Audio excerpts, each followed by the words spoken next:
الى الصفخانول، فهو كيحتوي على البيتا كاروتين اللي كنعرفوه هو عباره على مضاد اكسده قوي اللي كيساعد الخلايا باش كيبقاو دائما في الشباب ديالهم، وكيحمي من الشيخوخه السريعه.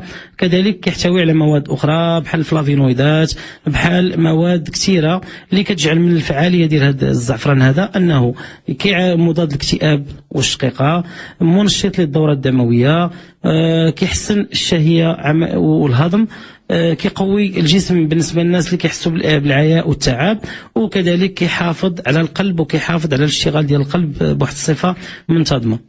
بالنسبه للزعفران كيفاش يمكننا ناخذوه، كيفاش يمكننا نستهلكوه؟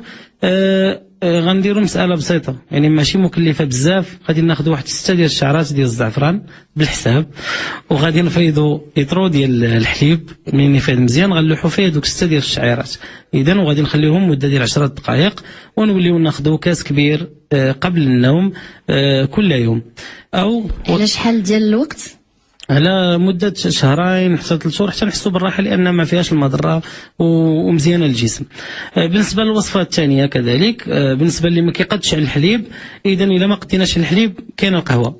إذا غادي ناخذوا جوج ديال الشعرات ديال الزعفران اللي غادي نديروها في واحد الكاس صغير ديال القهوة كحلة اللي غتكون سخونة، غنحطوا فيها 2 ديال الشعرات ونخليوها تطلق مدة ديال 5 دقائق، ثم كنستهلكوا هذاك الكاس ديال القهوة، فهو جد مفيد للصحة ديالنا.